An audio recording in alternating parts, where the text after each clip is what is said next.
자, 그래서 이제 우리가 아까 세 가지 살펴본다고 그랬죠? 혈당량, 그 다음에 체온, 삼투압 이렇게 세 가지를 지금부터 살펴볼 겁니다. 우선 혈당량부터 볼게요. 자, 기량작용이라 해가지고 서로 반대적인 작용을 하는 걸 얘기한다 그랬어요. 그래서 호르몬은 두 가지가 있습니다. 글루카곤이 있고 인슐린이 있어요. 이거는 여러분 중학교 때도 했던 겁니다. 자, 간에서 글루카곤이 우리가 쉽게 말하면 호르몬 글루카곤이 나오게 되면 글리코젠의 덩어리를 포도당으로 분해하는 거예요. 이건 무슨 얘기예요? 에너지를 방출하는 거예요. 그렇죠? 근데 이제 밥을 많이 먹었으면 그 에너지를 그냥 그대로 두면 안 되기 때문에 우리가 쓰고 쉽게 말해서 이제 안 쓰는 애들은 이제 또 저장을 해야 되거든요.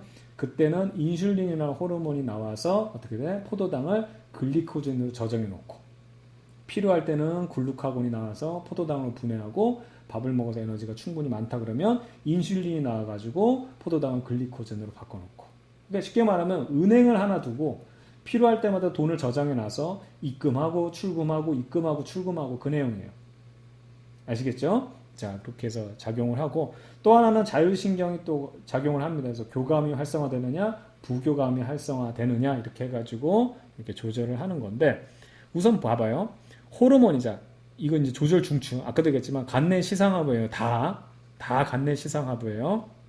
혈당량 조절에 관여한 호르몬과 자율신경인데 혈당량에서는 두 가지 호르몬을 알고 있어야 됩니다. 인슐린은 그 다음에 글루카곤이에요. 인슐린은 혈당량을 줄이는 거고요. 글루카곤은 혈당량을 높이는 겁니다. 됐죠? 그래서 여기 당뇨병 환자들은 인슐린이 안 나와서 막 인슐린 주사를 맞잖아요. 그거에 바로 요거고요. 그 다음에 자율신경이 지금 쉽게 말하면 부교감 신경이 활성화되면 인슐린 분비를 촉진을 하게 되어 있습니다. 이게 부교감 신경이 활성화되면 소화액 많이 나오잖아요. 그거랑 똑같이 생각하면 돼요. 그래서 인슐린 분비가 촉진돼가지고 이제 얘네들을 저장하는 거고 교감 신경이 활성되면 막 100m 달리기 전에 에너지가 막 쿵쾅쿵쾅 막 심장 뛰면서 에너지 많이 만들어지잖아요. 그래서 글루카곤이 분비돼서 글리코젠을 포도당으로 얘네들 헷갈리지 마세요. 이름이 비슷하다고 다른 애입니다. 요게 덩어리고요. 요거를 분해할 때 이화작용이 됐기 때문에 요게 에너지가 발생하는 거거든요. 그래서 에너지를 더 많이 만들어내기 위해서 글루카곤을 이제 분비하는 겁니다. 되겠죠? 조절 과정 굉장히 복잡하지만 단순합니다. 선생님이 요거 이렇게 뭐 따라가서 뭐 이렇게 해도 되지만 그냥 이걸로 그냥 살펴볼게요. 혈당이 높아요. 그럼 어떻게 해야 되겠어요? 핵심은 그치? 항상성을 유지하기 위해서 혈당이 높아. 그럼 적당한 혈당을 만들기 위해서 혈당을 줄여야 돼요. 그러면 간내 시상하부가 명령을 내립니다. 응? 그럼 혈당이 높으니까 야 진정해. 릴렉스 해야 되니까 부교감 신경을 어떻게 활성화시키겠죠. 그럼 여기서 이자의 베타세포 부교감 신경 베타세포 부교감 신경 그래서 베타세포 이렇게 이해하면 좋겠어요. 그러면 여기 베타세포가 자극이 되면 이 이자에 있는 베타세포가 자극이 되면 인슐린이 만들어집니다. 그러면 포도당을 글리코젠으로 합성하면서 당을 줄이는 거예요. 포도당 혈액 속에 녹아서 막 당들이 다니고 있는데 걔네들을 덩어리로 만들어가지고 합성물질을 만들어 놓게 되면 얘는 당이 아니거든. 그래서 여기 혈액 속에 녹아있는 당들을 줄이는 역할을 하는 거예요. 됐죠? 그 다음에 혈당이 너무 떨어졌어. 그러면 간내 시상하부 똑같습니다. 간내 시상하부가 이제는 교감신경을 활성화합니다. 그럼 똑같은 이자에서 이제는 알파세포.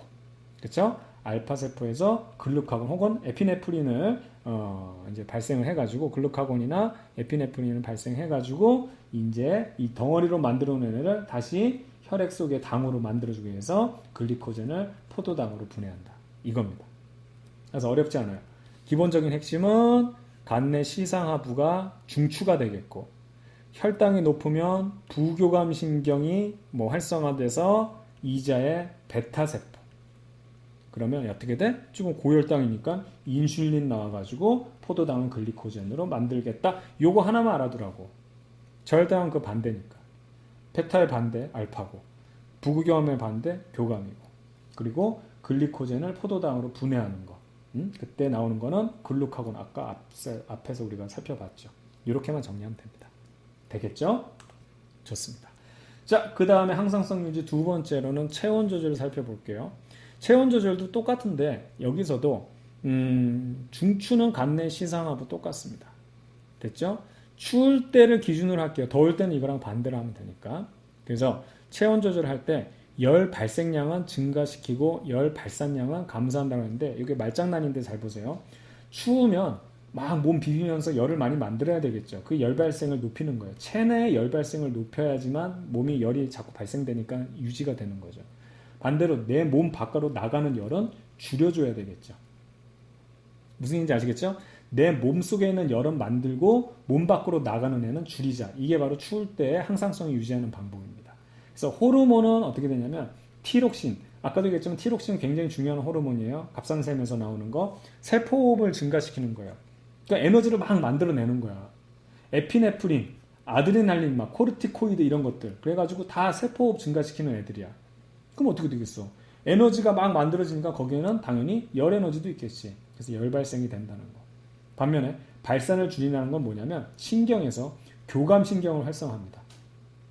긴장을 확 하는 거야. 혈관 수축되죠. 그래서 땀 분비가 줄어들어요. 아시겠죠? 긴장하면 땀이 안 나옵니다. 식은땀이 나는데 식은땀 안 나와요. 여러분 100m 달리기 전에 식은땀 나와요? 그 식은땀은 문제가 있는 거지 몸에. 몸이 아플 때 식은땀 나오지 평상시에 식은땀 안 나온다고. 되겠어요?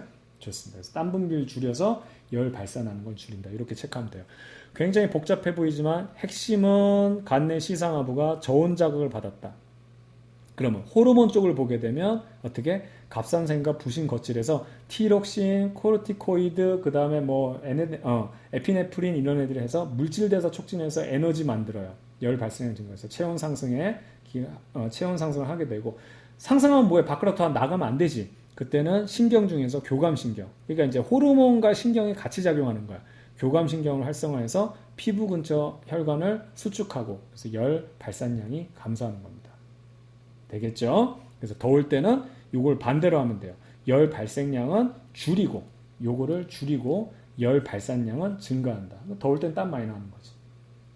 되겠죠? 그렇게 체크하면 되겠습니다. 자, 마지막으로 삼투압 조절을 살펴볼게요. 역시 간내 시상하부가 조절 중추가 되겠고요. 삼투압 조절에 관여하는 호르몬은 항이뇨 호르몬입니다. 중요한 거는 오줌이에요. 이뇨. 오줌 요자인데 항이에요. 그래서 이 항이뇨 호르몬이 나오면 오줌을 안 나오게 하는 거예요. 그래서 잘 보세요. 콩팥에서 물의 제흡수를 촉진한다. 그러니까 항이뇨 호르몬이 나오면은 물의 제흡수를 촉진하니까 몸속으로 물을 돌리는 거야. 몸을 다시, 그러니까 몸으로, 자꾸 물하고 몸하고 자꾸 헷갈려.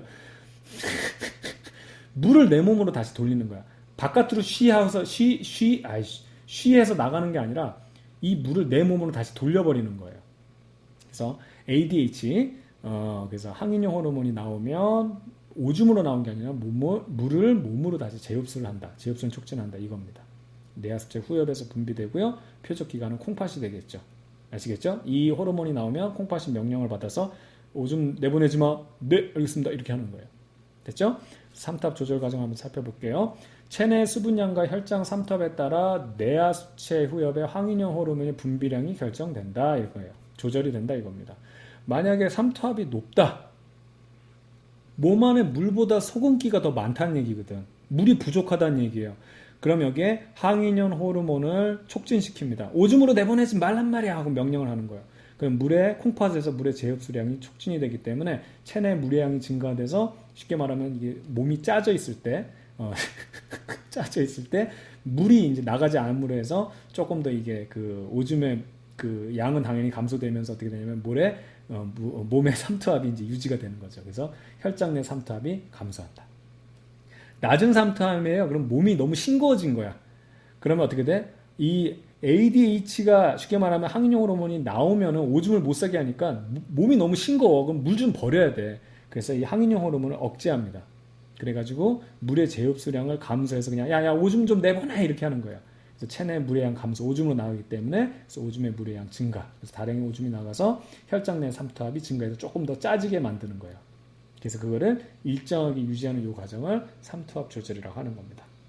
그래서 지금까지 봤던 우리가 이제 내용들 다 항상성 유지에 대한 호르몬과 신경계 과정을 살펴본 거예요.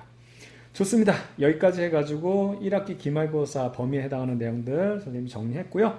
여러분들 이 내용들은 반드시 알아야 되는 내용입니다. 그래서 시험 보기 전에 꼭 확인하고 그 다음에 더 보충적으로 여러분 수업 시간에 학교 선생님들이 설명했던 내용들 또 추가하고 또 뭐 문제들 풀어가면서 준비하면은 여러분들 시험 잘 볼 수 있을 겁니다.